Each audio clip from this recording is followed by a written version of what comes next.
40 minutos, un aproximado. De acuerdo. Listo, Adelante, por favor. doctor. Bueno, buenos días Eh, con todos. Gracias a las partes de mis Me cuárbitros. indican, Nos por estamos favor, reuniendo si se nuevamente. ve la pantalla Antes que de dar estoy inicio a la compartiendo. audiencia de Se informes ve, orales eso es. programada, ahora ya está en modo presentación. Perfecto. El día de hoy nosotros vamos a tratar los... disculpe, creo que... eh, se está viendo ahora, ¿no? Se ve, Ya. Dice agenda. Disculpa un segundo, no sé manejar bien esto, en cambio yo no le estoy viendo, yo no estoy viendo mi propia presentación, entonces no sé cómo... No se preocupe. Disculpen. Ya, ahora sí veo mi presentación. Eh, Como decía, vamos a tratar básicamente todos los temas que son parte de nuestra demanda. Primero vamos a hablar de los mayores gastos generales. Luego nos vamos a extender bastante en el tema de la penalidad, porque es, digamos, tanto por su cuantía como por el tiempo que se ha dedicado en la audiencia ayer, creo que es uno de los hechos más importantes.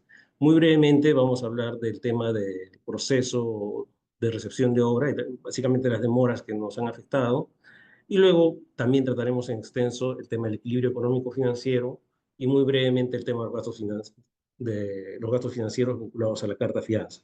No nos vamos a pronunciar sobre el tema de las costas y costos de la condena, porque esa es una decisión que tomará el tribunal y que está ya debidamente reglada. Sobre el tema de los mayores gastos generales, como indicamos ayer, eh, en nuestra contestación a la liquidación practicada por la entidad, se entregó el sustento de esos mayores gastos generales y los mismos se encuentran en el anexo A19 de la demanda. No nos vamos a extender a revisar cada una de las facturas, básicamente para resumirlo, es el total de facturas del mes de abril, dado que son gastos generales variables, son aquellos que son afectados por la mayor duración de la ejecución. Hubo un día extra, que fue el 5 de abril, y lo que hicimos es solicitar un treintavo de esos gastos que están afectados por la duración, ¿no? O sea, el seguro, tengo que contratar, voy a tener que contratarlo un día más de lo que estaba proyectado, voy a pagar un día más de planilla, las fianzas tendrán que durar un día más, etcétera. Y eso es básicamente lo que solicitamos. La información está en la demanda, creo que no tiene sentido ponernos a revisar cada una de las facturas en este momento. Por eso ya ingresamos al tema de las penalidades y acá queremos reiterar algo que hemos dicho ayer, que hemos dicho en la demanda. Lo que se está discutiendo es la penalidad. Esta discusión ha surgido a raíz de la decisión de la entidad de incluir en la liquidación esta penalidad. Y eso es lo que nosotros hemos llevado al arbitrario. La entidad lo ha planteado de manera no muy clara en sus escritos previos. Ayer ha sido bastante más explícito en su presentación, que en realidad, según su interpretación, nosotros estaríamos disfrazando, más o menos creo lo que dijo, disfrazando una discusión acerca de las observaciones en forma de una discusión de las penalidades y que lo que legalmente debió ocurrir es que esto fuese resuelto por la Junta de Resolución de Disputas. Nosotros vamos a explicar por qué eso no era legalmente posible. Esto está regulado en el artículo 208, en su numeral 10, donde claramente señala que en caso el contratista o el comité no estuviesen conforme con las observaciones o la subsanación, ¿no? Eso consta en el acta respectiva. En el acta del 2 de mayo, efectivamente, el comité hizo constar que no estaba de acuerdo con la subsanación. Dijo que consideraba no subsanadas todas las observaciones, que es el tema que vamos a seguir discutiendo. Entonces, la norma, para que pueda surgir un conflicto, dice que el comité de recepción deberá elevar al titular de la entidad todo lo actuado con un informe sustentado de sus observaciones en un plazo máximo de 5 días. Y la entidad debe pronunciarse en otros 5 días. Esto no ocurrió. No sabemos si el comité elevó este informe. En todo caso, nunca nos fue notificado si es que existió este informe, pero tampoco existió ningún pronunciamiento de la entidad. Entonces, no se cumplió el paso previo que establece la norma para poder acudir a la Junta de Resolución de Disputas.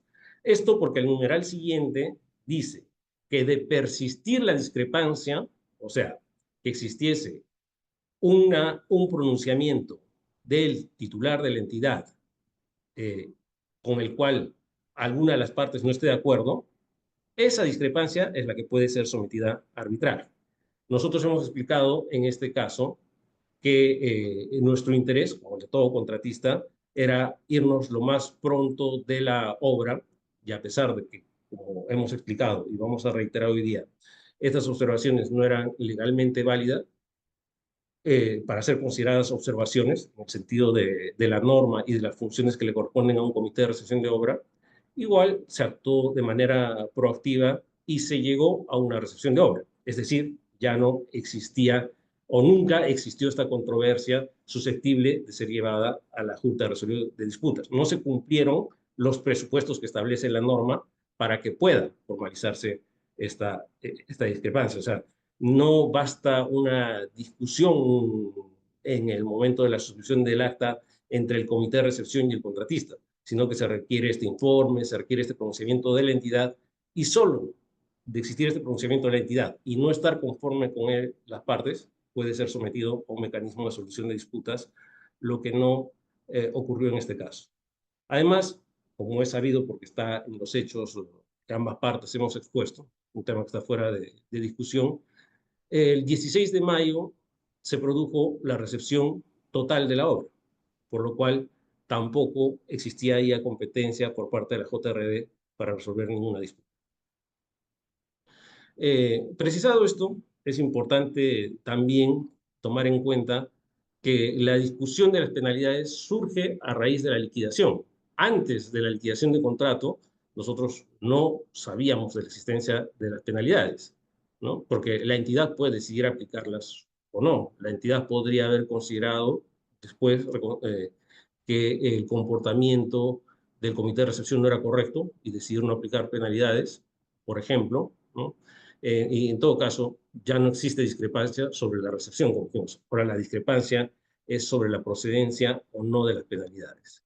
Y nosotros, como hemos señalado en nuestra demanda, o como señala expresamente el segundo punto controvertido, de acuerdo a la precisión que hicimos, es que no corresponde que se nos aplique una penalidad porque todo el mayor tiempo transcurrido desde la fecha en la que debió producirse la recepción, es decir, el 27 de abril, hasta la fecha en la que realmente se produjo, el 16 de mayo, todo ese tiempo obedece a una actividad errada del comité de recepción.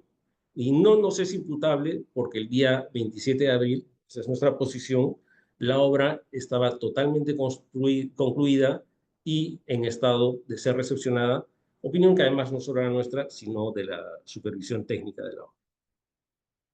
Entonces, bueno, esto es lo que acabamos de decir, ¿no? El 15 de abril nosotros habíamos culminado con la subsanación de absolutamente todas las observaciones y por eso todo el tiempo que transcurrió desde el 27 de abril que terminó la verificación del levantamiento hasta el 16 de mayo, solo le es imputable al comité de recepción y no al contratista. El sustento legal de por qué decimos que lo que hizo el comité de recepción no es correcto es también el mismo artículo 208, el cual señala claramente cuáles son las competencias del supervisor y las competencias del comité de recepción. La verificación del fiel cumplimiento de lo establecido en los planos, especificaciones técnicas y calidad corresponde al supervisor, el cual, además de emitir el certificado de conformidad técnica, el cual fue justamente conversado entre el ingeniero Montesinos y el ingeniero Orellana, ¿no? Y en ese certificado de conformidad, el supervisor de la obra es el que establece que la obra esté conforme con los planos, especificaciones técnicas y calidad. Luego, el comité de recepción tiene una labor muy específica, que es verificar el funcionamiento o operatividad de la infraestructura culminada y las instalaciones y equipos en caso corresponda, ¿no? Y la norma añade que, de ser el caso, puede realizar pruebas operativas, ¿no? Digamos, si hay un montacargas, si hay un ascensor, pueden probarlo que efectivamente esté funcionando, por ejemplo. Ahora bien, ya entrando en el tema de las observaciones, aunque también ha sido tratado brevemente en la conversación previa entre el ingeniero Montesinos y el ingeniero Orellana, eh, es absolutamente claro que existen nuevas observaciones. Nosotros hemos hecho una comparación, ¿no? Y puede verse, por ejemplo, en esta observación sin número, ¿no? Dice aula 01, aula 02. Si vemos en el lado izquierdo, que es el acta original, estaban las observaciones 81, 82 y 83, ninguna de las cuales se refiere a retirar pieza de zócalo de loseta, terrazo roto. Entonces, es una observación completamente nueva. La 87, como ya conversaron también anteriormente, también es nueva. Eh, la 100, de la cual conversaron también anteriormente, también es nueva. Está hablando de la hoja de una puerta, mientras que la observación trataba sobre el tarrajeo de paredes y techo, no trataba de la puerta, ¿no? Bueno, esto está descrito en nuestra demanda y puede ser cotejado por el tribunal. Creo que no tendría sentido verlas una por una, ¿no? Nosotros nos referimos a algunas así muy claras, como la 174, que habla, por ejemplo, del acabado de los protectores metálicos y la puerta de ingreso, y luego el añadido tiene que ver con la viga columna, que no está mencionada en la observación original. Solo para hacer una precisión de carácter legal, porque fue conversado en el tema, en las preguntas al peritaje, efectivamente, si se descubriese una nueva observación, ello no puede impedir la observación. Puede surgir una nueva observación, efectivamente, como dijeron, podría ser que haya habido en el periodo de subsanación, mientras hacía los trabajos, se haya dañado algo que el día de la recepción original estaba en buen estado. Esa nueva observación no puede impedir la recepción de la obra, porque eso está señalado expresamente en el reglamento, ¿no? Dices que se anotará en el acta para que se verifique después, ¿no? Y, digamos, el procedimiento está en la ley, no habría por qué discutirlo. Lo que es claro y está señalado expresamente en la ley es que no puede haber observaciones nuevas. O sea, mejor dicho, que estas observaciones nuevas no pueden impedir la recepción de la obra, ¿no? Bueno, como decía, no tiene sentido que las revisemos una a una porque pasaríamos mucho tiempo. Igual, el otro gran grupo de observaciones tiene que ver sobre limpieza. Igual no vamos a ingresar a revisarlos una a una, son las que están en la pantalla principalmente y las que están detalladas en nuestro escrito de demanda, pero nuevamente, como señalamos ya el día de ayer, eh, estas observaciones de limpieza tampoco pueden impedir la recepción de una obra, no tienen que ver con la funcionalidad de la obra. No está hablando, digamos, que dijesen, oye, esta obra no puede funcionar porque hay 2 toneladas de desmonte en la puerta de ingreso. Eso sería distinto porque no permitiría la funcionalidad. Acá estamos hablando, por ejemplo, de retirar un pedazo de una loseta rota que estaba en un sitio. Limpiar la señalética, seguro que había alguna marca sobre alguna eh, de los avisos. Son cosas que no afectan, que son absolutamente intrascendentes, inconsistentes y que no forman parte de la verificación que debe hacer el comité de recepción, sin perjuicio de que allí se pueda coordinar directamente, que se limpie, ¿no? Para que el colegio sea entregado en buen estado. Luego hay otro grupo grande de observaciones que tampoco pueden ser consideradas observaciones porque son absolutamente imprecisas y subjetivas, ¿no? Por ejemplo, habla de mejorar el acabado de tarrajeo en paredes y techos. Eh, mejorar comparado con qué, cuál es el elemento objetivo, qué parte de una especificación técnica no se está cumpliendo. Mejorar acabado de tarrajeo. Nótese que estas cosas son tan inexactas, estas cosas que pretendieron pasar por observaciones, que seguramente en el proceso de absolución o de subsanación de observaciones, el supervisor y el residente entendieron mejorar y mejoraron en su concepto. Vino el comité de selección y no estaba mejorado en su concepto, pero ¿cuál es el parámetro objetivo para saber qué mejoramiento específicamente había que hacer? No hay ninguna precisión. Por tanto, son observaciones inválidas desde el punto de vista legal, porque una observación de ese tipo no puede ser considerada válida y no puede generar la no recepción de una obra y menos una penalidad tan gigante como la que estamos discutiendo. Finalmente, agrupadas todas las observaciones, y estas es en la totalidad, hay unas observaciones sobre documentos. Nuevamente, no se trata de la operatividad ni de la funcionalidad de la edificación. Se trata de las obligaciones del contratista de entregar ciertos documentos, las cuales tienen un procedimiento propio y un plazo propio. No es este el momento en el que corresponde su entrega. Y de hecho, el propio contrato establece un procedimiento, ¿no? Dice que el contratista, junto con el supervisor, deben fijar las fechas de realización de estas pruebas y obviamente la de entrega de sus resultados y protocolos. Y además, una vez que se establecen las fechas, el supervisor tiene la potestad o la obligación de informar su incumplimiento si es que no se hubiese enviado estas pruebas en las fechas acordadas, ¿no? Para que se imponga una sanción. Es decir, tiene un propio procedimiento. En ninguna parte del procedimiento entre el supervisor y el contratista se fijó que la fecha de entrega de pruebas era en la de subsanación y observaciones, por tanto, no se incumplió ningún tema contractual ni normativo y además no forma parte de lo que tendría que revisar el comité de recepción.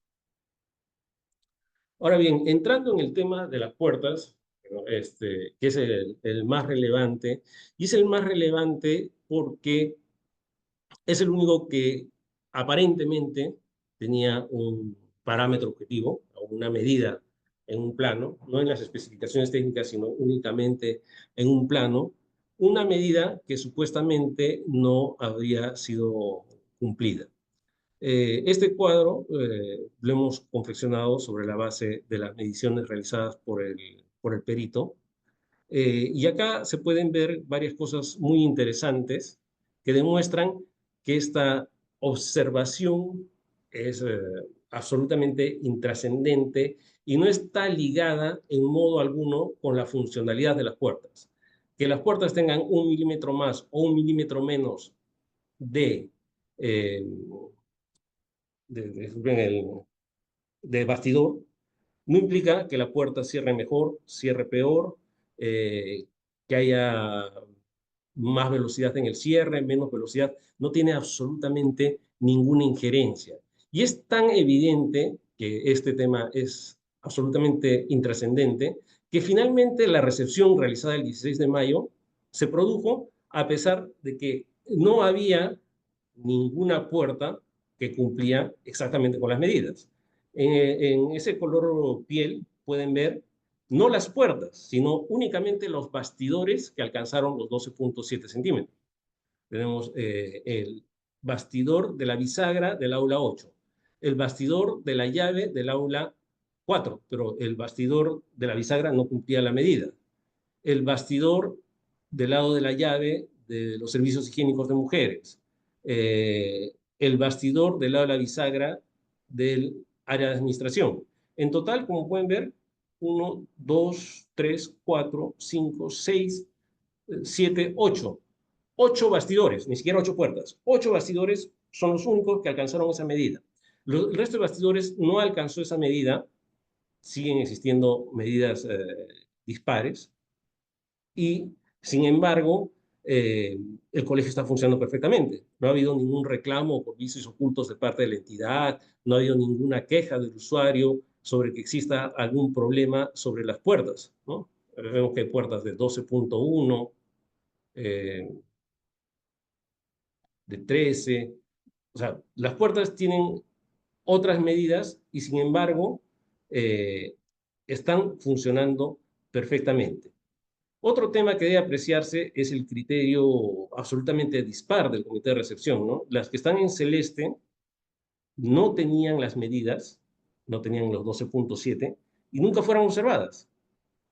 Las que están rodeadas en rojo fueron observadas el 15 de marzo, siguen teniendo exactamente las mismas medidas y sin embargo, para el día 2 de mayo o 27 de abril, el comité de recepción las consideraba ya subsanadas, a pesar de que no se había hecho ningún cambio en la puerta seguía siendo idéntica, ¿no? Entonces, eso demuestra que era algo absolutamente fútil, sin sentido, y que no afecta a la funcionalidad, no tenía ninguna razón de ser como observación.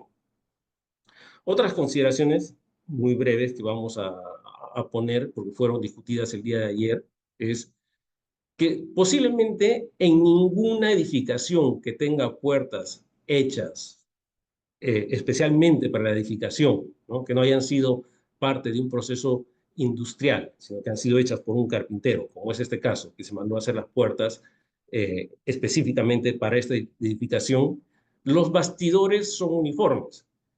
Si en alguno de los edificios donde vivimos, donde están nuestras oficinas, existen puertas de este tipo, podemos agarrar un milímetro, estoy completamente seguro que no van a encontrar que los bastidores tengan exactamente las mismas medidas milimétricas, porque no tiene sentido. Es madera, es confeccionada por un carpintero y está sujeta a ciertas variaciones que son completamente normales. También se señaló que el cambio de perfil no habría afectado, ¿no?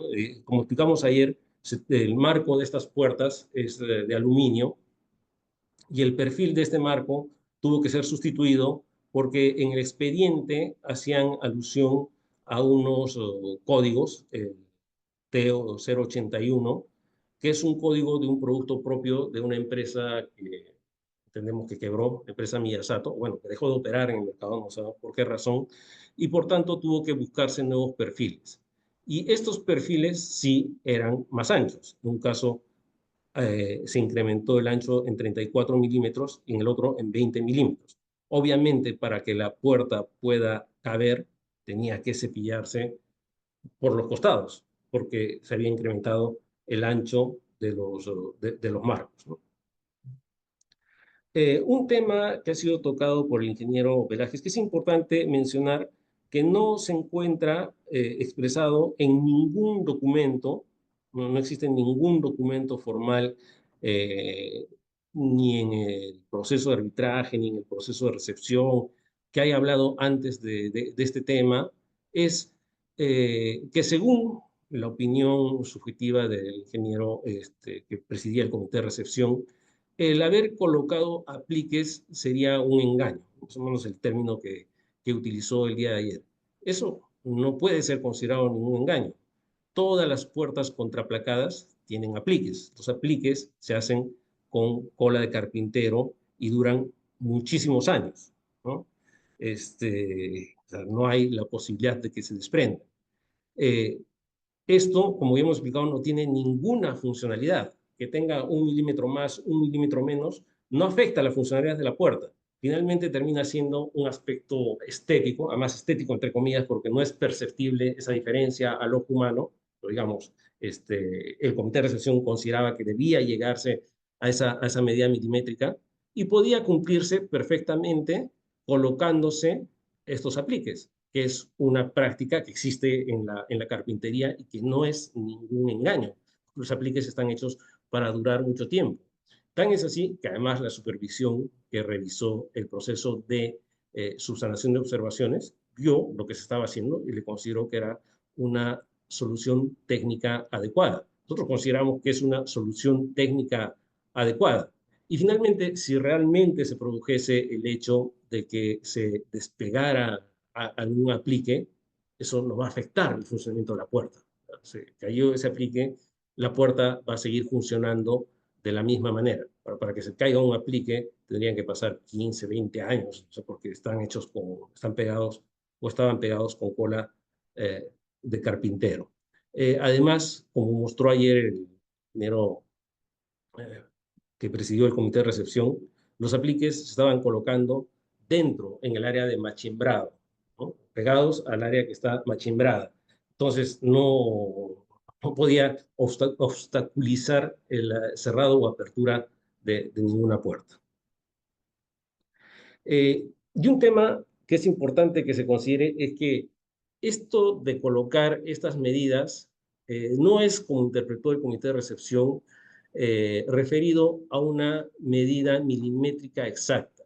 Lo que se hace referencia en la construcción, y esto está sustentado por este documento de la Comunidad Andina, un acuerdo del cual el Perú es parte, por tanto es un acuerdo que es aplicable en el Perú, eh, diferencia lo que son las medidas nominales de la madera, que únicamente existen en el momento en que se compra la pieza aserrada, y lo que es la pieza comercializada para la edificación.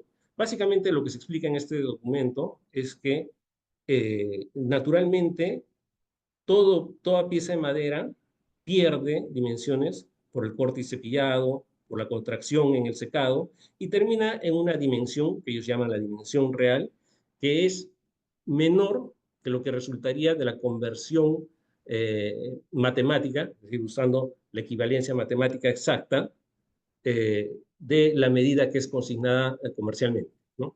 Y además este documento dice expresamente, las dimensiones reales de la escuadrilla son las que se usan en el diseño y las que se debe tener en cuenta al momento de la construcción. La medida real, no la medida nominal original, ¿no? Incluso el documento tiene una tabla, la convierte, y por ejemplo podemos ver, dice, Doctor cuando Delgado, un... ¿Sí? disculpe un segundo.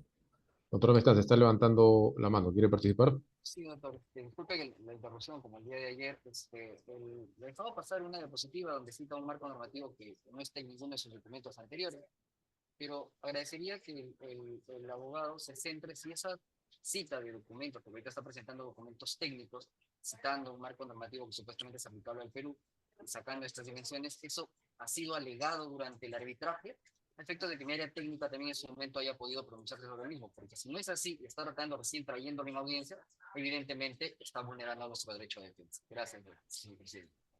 Doctor Delgado, se ha escuchado porque yo he escuchado un poquito bajo la intervención, pero Lo he he escuchado entendido. muy Disculpe, suavemente. discúlpeme, Ahora sí. señor presidente. Ahora sí, ahora ¿Puede sí, discúlpeme. repetir, por favor? Claro, hace un instante ha citado un marco normativo que en ninguno de sus documentos anteriores había presentado, que era sobre el tema de retraso justificado, citó el 162 cuando nunca lo ha citado, lo dejé pasar porque es un marco normativo, pero ahora en estas diapositivas se está citando documentos supuestamente técnicos que deberían ser considerados por el tribunal al momento de resolver, pero estos documentos no han sido ofrecidos ni en su demanda ni como alegatos durante sus documentos que ha presentado o escritos presentados al tribunal.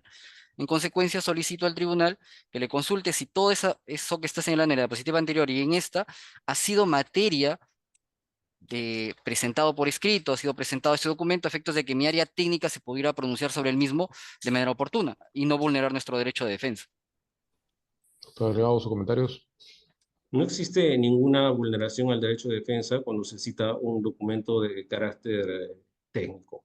Estamos en la fase de informes orales, igual que ustedes el día de ayer hicieron, por ejemplo, hablaron del tema que hoy día hemos podido rebatir de los apliques, que no está en ningún documento, no está en su escrito de contestación, no está en absolutamente ningún documento, pero estamos en una fase en la que podemos discutir estos argumentos.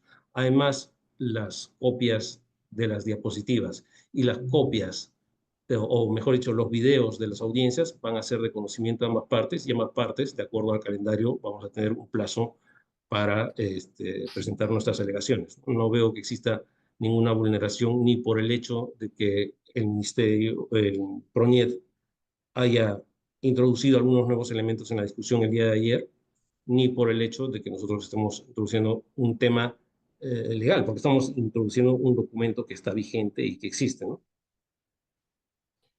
Doctor Mestanza, brevemente, por favor. Sí, para absolver la consulta, el tema de los apliques que ayer citaron, que solamente fue una foto, era del procedimiento de recepción de obra y era la audiencia de ilustración de hechos.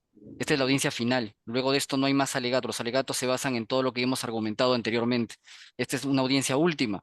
En consecuencia, no pueden ingresarse nuevos medios probatorios o incluso, por ejemplo, en este caso, temas técnicos especializados que mi área técnica no va a poder rebatir en esta audiencia, porque requería un plazo para analizar lo que está argumentando la contraparte.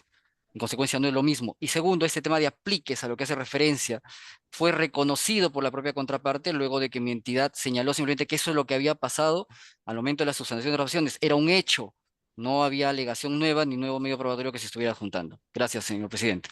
Gracias. Continúe, doctor Delgado. El Ok, tribunal va a tomar en cuenta la participación de ambas partes sobre este tema. Adelante. ok. Muchas gracias. Muy brevemente, para terminar este tema, y que ya lo habíamos mencionado el día de ayer, cuando las comercialmente se compra madera, se señala las medidas en pulgadas, ¿no? Acá tengo, por ejemplo, un tablón de 2 por 4, pero la propia página donde se compra el producto señala cuál es la medida real, ¿no? Y dice, por ejemplo, el 2 lo convierte en 4.1. Si nosotros aplicásemos la conversión matemática, 2 pulgadas son 4. No, son Disculpe la, 5.04, la- ¿no? la nueva interrupción, doctor Delgado. Doctor Mestanza, ¿está con la mano levantada o Ah, se quedó discúlpeme, se me levantada? había quedado levantada la mano. Discúlpeme, señor presidente. Perdón, Ok, doctor Delgado. Retome, ok. por favor. Sí, igual, ¿no? También ponemos el ejemplo del Sodimac, que es exactamente lo mismo, ¿no? 2 pulgadas lo convierte en 42 milímetros, 1 milímetro más que Promart, pero sin embargo, todo el mundo entiende que sigue siendo una madera de 2 pulgadas. Y nosotros entendemos que ese es el criterio que utilizó la supervisión, entendemos, digo, porque no hay ningún documento escrito que lo diga, pero eh, según se nos ha explicado en el tema de construcción, para estos elementos que no tienen una funcionalidad que es distinto a un tema estructural donde sí es esencial la exactitud, se utilizan estas medidas, ¿no? Lo dice este documento, es cómo debe entenderse en la construcción. Entonces, utilizando estas equivalencias, estos valores reales que se utilizan en el mundo de la construcción, todas las puertas, a pesar de esas diferencias milimétricas, siempre cumplieron con la especificación técnica, es decir, siempre fueron puertas de 5 por 2, ¿no? Que es lo que se cuestionaba. Bueno, otro tema vinculado a este aspecto de las penalidades es que efectivamente existe un acta del día eh, 2 de mayo de 2023 que fue suscrita por el representante legal del consorcio.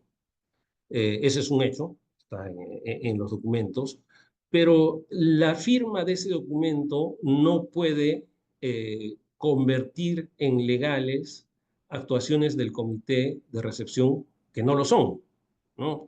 Las partes podemos firmar cualquier documento con cualquier contenido, pero si ese contenido es contrario a la normativa, obviamente ese documento no es legalmente válido, no puede generar efectos. Es decir, el hecho de que hayamos suscrito esa acta no impide que hoy día pueda cuestionarse su validez. Además, como ya explicamos, nuestra actitud en el proceso de recepción estuvo orientada a que la obra se entregue lo antes posible. No era nuestra intención generar una controversia o mayores dilaciones. Nosotros, como hemos explicado ahora al hablar de los apliques, consideramos que al haber solucionado esas medidas con los apliques, ya estaba cumpliéndose totalmente con lo que había sido observado, porque ya las puertas tenían o los bastidores tenían las medidas que quería el comité de recepción. El comité de recepción decidió en ese momento que no, esa forma no le gustaba tampoco, y nosotros decimos, bueno, vamos a cambiar los bastidores. Es costoso, es difícil, pero lo vamos a hacer para que se pueda recepcionar la obra de manera definitiva, a pesar de que, no, de que esa observación no tiene carácter válido, ¿no? Bueno, muy brevemente, no extendernos porque eso también está explicado en el escrito de demanda.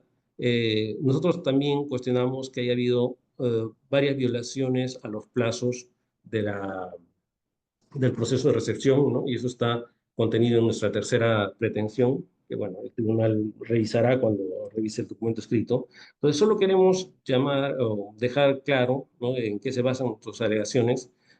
Por ejemplo, nosotros decimos que el acta de 15 de marzo, que dice 15 de marzo, no fue firmada efectivamente en esa fecha, y la prueba es, y está en la demanda, no es ningún elemento nuevo, es este correo, ¿no?, en el que el coordinador de proyecto convoca a que se firme el acta en las oficinas de Proñet. Fue firmada en las oficinas de Proñet, a pesar de que allí dice que fue firmada en el lugar. Igual el proceso de verificación de levantamiento de observaciones concluyó el día 27 de abril, y así consta en el cuaderno de obra, pero el acta está suscrita con fecha 2 de mayo. Además digamos, de lo que contiene nuestra tercera pretensión, sí es importante que el tribunal aprecie que estas vulneraciones de los plazos en realidad también afectaron el proceso de levantamiento de observaciones. Como ya se explicó ayer, por ejemplo, las medidas exactas en las que existía controversia recién fueron conocidas por el contratista el 27 de marzo, que es cuando se pronuncia la entidad frente al cuestionamiento que hubo en la primera oportunidad sobre el tema de las medidas de los bastidores. En esa fecha es recién que el consorcio pudo empezar con el levantamiento. Entonces, en ese caso, por ejemplo, no tuvimos el plazo completo para levantar las observaciones. Y respecto a la penalidad, ocurre lo mismo, ¿no? El levantamiento, como fue explicado y está verificado y está señalado en el cuaderno de obra, concluyó el 15 de abril. El 18 de abril, el supervisor comunicó que la obra estaba lista, o mejor dicho, que el levantamiento de observaciones había concluido. Es cierto que normativamente la entidad tiene hasta 7 días para regresar a la obra. Ese plazo es normativo, no hay ninguna duda. Pero el hecho de que la entidad haya decidido tomarse el plazo máximo, obviamente sí impacta en el monto de la penalidad, ¿no? Y tiene un impacto bastante injusto, porque todos estos días son días que transcurrieron porque la entidad decidió no ir en esos días. No estamos cuestionando que haya utilizado la totalidad de días, porque está normativamente permitido, pero sí, como dijimos en la modificación de los alcances de nuestra segunda pretensión, eso evidencia que esta penalidad es absolutamente injusta en muchas dimensiones, incluyendo el hecho de que 11 de los 18 días penalizados se hayan debido a las demoras del propio comité de recepción, o más que demoras, al tiempo que se tomó el comité de recepción en formalizar estos temas. El siguiente tema que debemos tocar es el vinculado a nuestra solicitud de ser resarcidos por la inexistencia de equilibrio económico-financiero en este contrato. Lo que nosotros hemos explicado, digamos, es la pregunta evidente que se hicieron ayer también en el momento de las preguntas, las hicieron los miembros del tribunal, y es lo que ha sostenido Proñet en su contestación de demanda y en sus alegatos, es que le parece absurdo que un contratista reclame este tipo de ajuste cuando se trata de un contrato a suma alzada donde el precio supuestamente estaba totalmente cerrado, ¿no? Hechos que nosotros no discutimos. O sea, si es un contrato a suma alzada, eso está en los documentos del procedimiento, pero lo que nosotros discutimos es si realmente la información que proporcionó para que podamos hacer la oferta era información correcta y completa. Y nosotros decimos que no. Y lo sustentamos en el hecho de que en este expediente técnico se consigna un precio total de la estructura, pero en ningún momento se dice cuál es el peso que tiene esa estructura, ¿no? En cambio, como hemos mostrado, hay otras entidades que tienen la buena práctica. Por ejemplo, este es el Gobierno Regional de Ayacucho, esta es la Universidad Nacional Agraria La Molina, en la que señalan, acá está un poco pequeño, pero son anexos de la demanda, no sé si lo puedan ver por el tamaño de la pantalla, en la que señalan cuál es el peso que va a tener esa estructura, lo indican en kilogramos. En cambio, en este caso, esto es el presupuesto de este proceso, no indican el peso de esa estructura, indican la cantidad de unidades. Pero lo que sí hacen es consignar el precio total. Entonces, bajo esa información, lo lógico es dividir este precio total entre el valor que tiene en el mercado este material y ver si lo que arroja es razonable, ¿no? Si se dividía este monto entre el precio de mercado de ese momento, arrojaba que esta estructura pesaba más o menos 75 toneladas y el precio, digamos, peso, que además es concordante con estructuras similares. Se construyen muchos colegios, cada uno tiene su expediente técnico, y más o menos el peso de estas estructuras suele estar alrededor de las 75 toneladas y no encima de las 200 como ocurrió en este caso. Y es tan claro para nosotros que esta es la forma lógica de calcularlo, que la única explicación posible de que existe esta cifra en el expediente es que el especialista en presupuestos de la entidad que elaboró el expediente técnico hizo exactamente el mismo ejercicio que nosotros, porque si no, no habría forma de que le haya dado este precio. No tenía el monto total, usó el precio de estructuras de otros colegios, el peso, y lo multiplicó por el precio de mercado.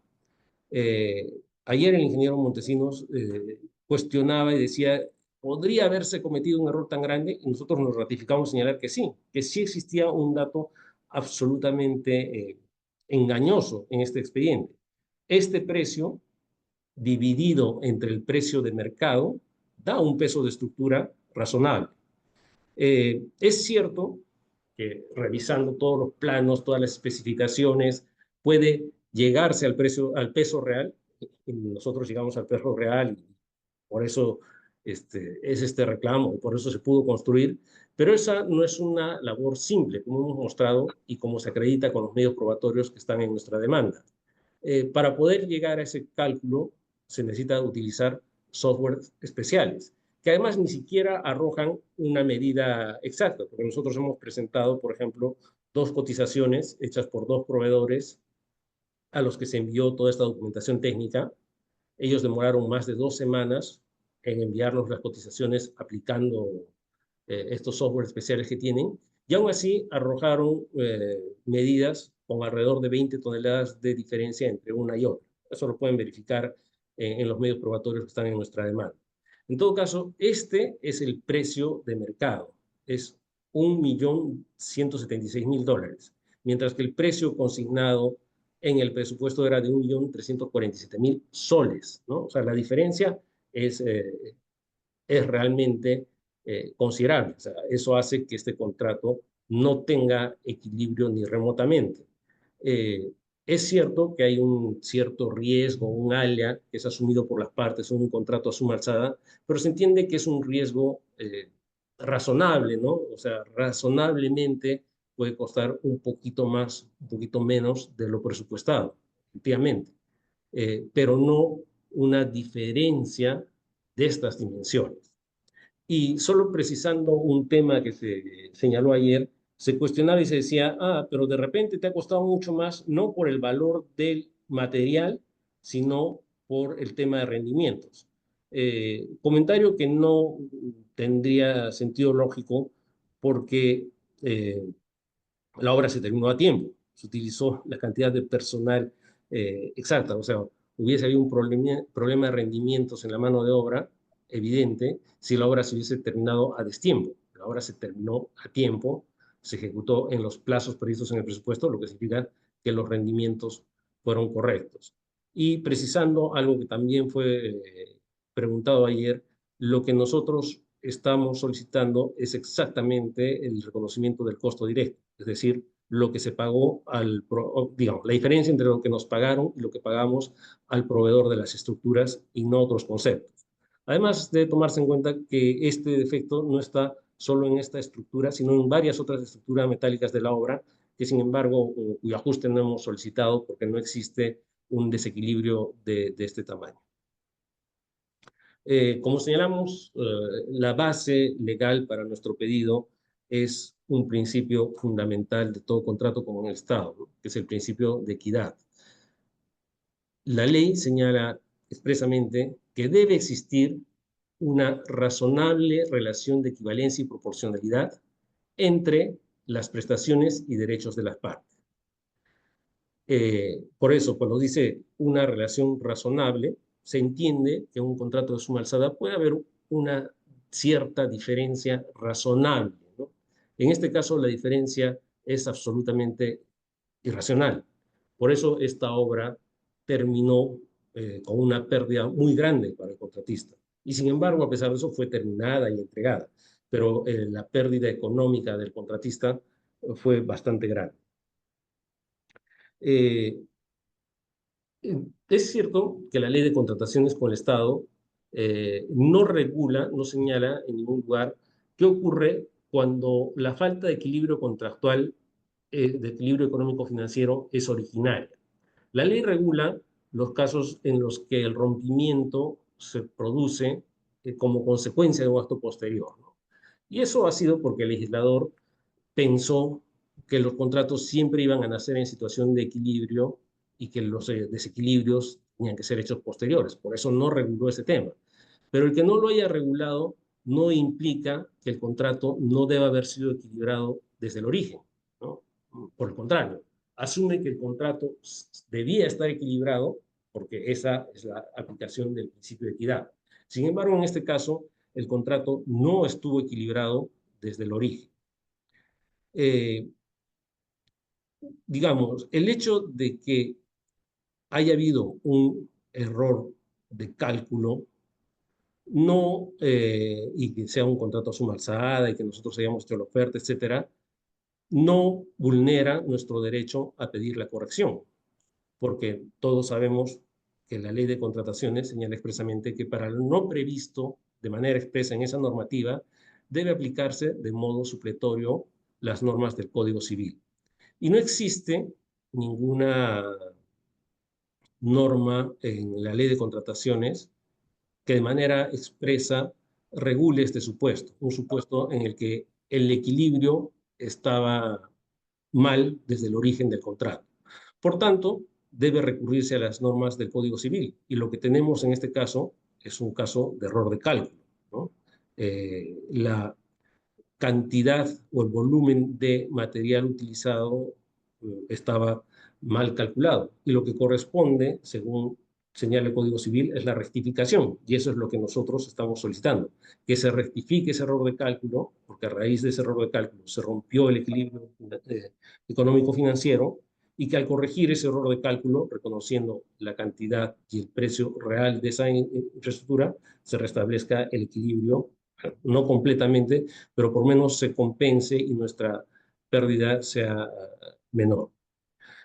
Como señalamos, el Código Civil, y esto está sustentado por opiniones de especialistas en el tema, no exige que se trate de un error invencible o no condiciona el ejercicio de este derecho, nuestro derecho a solicitar la corrección, a que nosotros hubiésemos actuado de una determinada manera o con una determinada diligencia, ¿no? Que es lo que sostiene Pronier, ¿no? Señala que, bueno, hubiese podido pues, mandar esto con tiempo a los especialistas, o sea, las empresas proveedoras, si no tenía las respuestas no hubiese presentado las ofertas y que por tanto el error se debe al comportamiento del contratista en la fase en la cual fue postor. Pero señalamos, las interpretaciones del Código Civil no o sustentan, porque el Código Civil no lo establece como requisito, que deba acreditarse que para ejercer este derecho el que lo solicita haya actuado de una manera determinada, ¿no? Bueno, estas citas de Susana Sussman y de Guillermo Lohmann están en la demanda, ¿no? Y básicamente señalan lo que acabamos de resumir.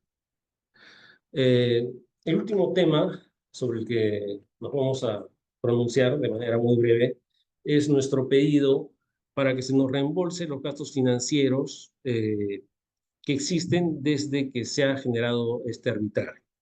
¿Por qué consideramos que es nuestro derecho ser reconocidos con este gasto? Porque este arbitraje se origina esencialmente por la penalidad que pretende imponernos PRONIEF y que nosotros consideramos injustificada. Si el tribunal coincide con nuestra posición de que esa penalidad es injustificada y que no debe sernos aplicada, estará demostrado que todo el tiempo que ha transcurrido y que hemos debido mantener vigente la fianza y que implica un gasto, se debe nuevamente a una actitud incorrecta de la entidad y no debería hacernos, digamos, no debería afectarnos de modo negativo, ¿no? Como dijimos, el otro punto controvertido, que es la condena de costas y gastos, es bastante evidente, entonces consideramos innecesario hacer una alegación especial sobre ese tema. Muchas gracias. Muchas gracias, doctor Delgado. Doctora Mestanza, en turno de la demandada. Buenos días, señor presidente del Tribunal Arbitral. Buenos días, miembros del tribunal. Reitero mi saludo. Voy a dar pase a la doctora Stephanie para que exponga. Posterior a la exposición de ella y de los especialistas, yo voy a realizar algunas precisiones vinculadas tanto a las alegaciones del contratista como a los argumentos de mi entidad. Gracias. Gracias, doctor. ¿Cuánto tiempo estima utilizar en la intervención? El mismo que ha utilizado el contratista, 5 minutos menos o quizás algunos más, pero esperemos hacerlo en el menor tiempo posible. Ok, adelante, por favor, gracias. Muy buenos días, señores miembros del Tribunal Arbitral, presidente, nuestra contraparte y a los abogados e ingenieros que nos acompañan. El día de hoy